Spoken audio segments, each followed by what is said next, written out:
서울의 한 아파트 단지에서 일본도로 주민을 살해한 사건으로 이상동기 범죄에 대한 걱정과 불안이 커지고 있습니다. 오윤성 순천향대 경찰행정학과 교수와 관련 이야기 나눠보겠습니다. 어서 오십시오. 네, 안녕하세요. 자, 내 집 앞에서 당한 아주 충격적인 사고인데 일본도로 가면은 정말 그 사무라이 영화에나 나올 법한 한 이만한 정도의 날만 이만큼이네요. 이게 지금 한 가장이 집 앞에서 본인이 그 사고를 당하는 그 충격과 또 아픔과 고통, 가족들이 또 떠오르고 막 이런 비참한 광경이 그려져서 방송을 제가 인상을 쓰고 시작할 수밖에 없는데 어떻게 된 일입니까? 네, 이 사건을 우리가 한번 돌이켜 분석을 해보건데 최초의 이 30대 남성의 조짐이 드러난 것은 제가 보는 견지에서는 지난해 말 이 그 남성이 그 대기업 그 직원이라고 그랬는데 상사하고의 어떤 갈등으로 퇴직을 했다라고 합니다. 네. 그때 당시에 맞춰서 이제 일본도를 구입을 했고 그리고 금년 1월 달에 그 이 도금 소지 허가를 갖다가 받게 됩니다. 그리고 난 이후에 그 이후부터 이제 그 여러 가지 이상한 행동을 함으로써 경찰에 지속적으로 신고가 되는데 이 사람이 살고 있는 은평구뿐만 아니라 종로구에서도 지금까지 신고 건수만 한 7건 정도 됐는데 실제로 이제 조금 전에 말씀하셨던 그 일본도와 관련된 그런 신고는 아니었습니다.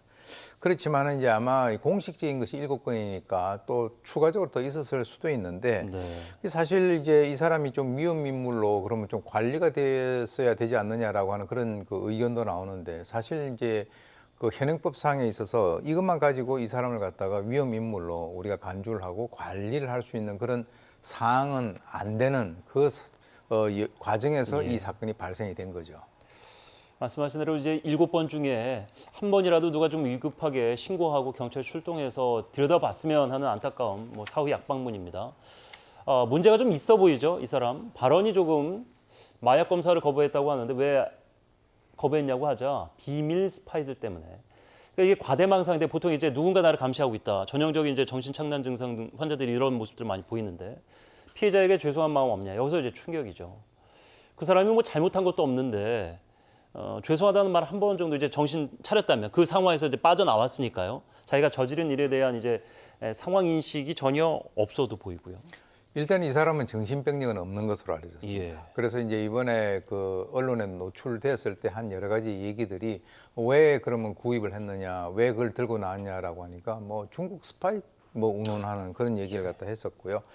그리고 이제 피해자에게 미안하지 않느냐라고 하는 그런 그 뻔한 질문에 중국 스파이가 한반도에서 뭐 전쟁을 하는 이런 운운하면서 죄송한 마음이 없다라고 어떻게 보면은 본인이 심신미약이라고 하는 것을 우회적으로 좀 강조를 하려고 하는 그런 모습도 이제 보이긴 합니다만 곧 이제 그 마약 투약 혐의라든가 또는 정신 감정이라든가 이걸 받겠지만 그거하고 상관없이 저런 어떤 태도를 보이는 것에 대해서는 상당히 중한 벌이 내려질 것으로 그렇게 기대를 합니다. 그렇습니다. 조금 저도 이제 좀 주의해야 할 것이 이 사람이 정신병력이 없기 때문에 현재로서는 이제 병원 갔다 온 본인이 범행을 저지르고 심신미약을 주장할 수도 있기 때문에 좀 신중하게 접근해야 되겠습니다. 그렇습니다.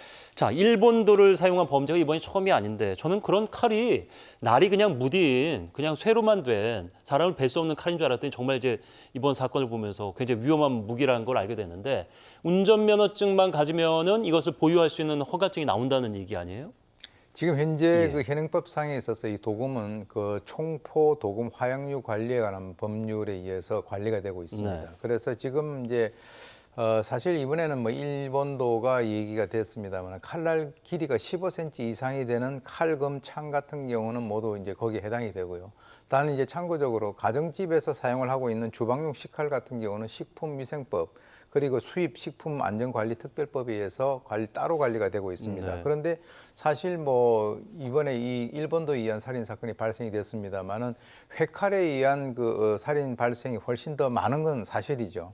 그런데 이제 현실적으로 이 일본도가 주는 어떤 상징적인 이미지라든가 어떤 충격성으로 인해서 지금 더욱더 문제가 되고 있는데 아까 말씀하신 대로 운전면허증만 있으면 소지가 가능하다라고 이제 알려져 있고 도금을 제작을 하는 사람들이 그것을 이렇게 팔고 난 이후에 나를 갖다가 다시 또 간다든가 하는 이런 어떤 그 과정이 있을 수도 있는데 최근 도금 소지가 점차적으로 늘어나고 있는 그런 추세에 있습니다. 예. 그래서 2020년에 1,489건이었고 2023년에 2,225건으로서 49.4%가 급증을 하고 있는데 좀 문제가 되고 있는 것은 우려가 되는 그런 점은 모방 범죄 가능성이 있지 않느냐라고 하는 그런 측면이죠. 그래서 지난해 8월에 도금 소지 자격 갱신 의무화 그 개정안이 발의가 됐습니다만은 그것이 제대로 이루어지지 못하고 파기가 됐고요. 이번에 이 사건이 발생하고 난 이후에 경찰청에서는 지난 8월 1일에 도금에 대한 즉시 그 전수 점검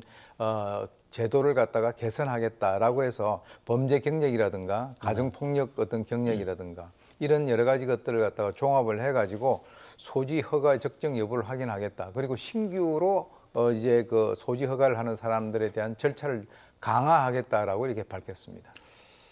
참 이게 뭐 본인이 이제 뭐 모으는 취미다 이렇게 얘기하면은 할 말도 없어지는 상황인데 단순히 이런 것들을 소지한다고 해서 이상동기 범죄의 잠재적인 피의자를 볼 수는 없습니다만 그 다음 날 수원 한 주택가에서 술에 취한 10대 학생이 흉기로 또 20대를 위협했었고 춘천에서는 정글도라는 어마어마한 그러니까 정글을 이렇게 헤쳐나갈 때 쓰는 그 칼 얘기하는 거 아니에요? 이것도 검출되고 그러니까 이런 거는 그냥 취미로 갖고 있다고 보기가 어려운 건데 언제든지 이것이 무기로 사용될 가능성이 있고 이상동기 범죄에 쓰일 수 있다는 그런 불안감이 커지는 거죠. 그게 문제인 거죠. 그게 이제 딱 요맘때쯤입니다. 작년 이맘때 그 신림역 사건하고 분당 서현역 사건이라든가 이 이상동기 범죄가 이제 그 일어나니까 거기에 기다렸다는 듯이 이상동기 범죄를 예고하는 그런 댓글들이 상당히 많이 올라왔었죠. 그랬었죠. 그래서 이제 실제로 이제 처벌받은 그런 사례도 있었고 예.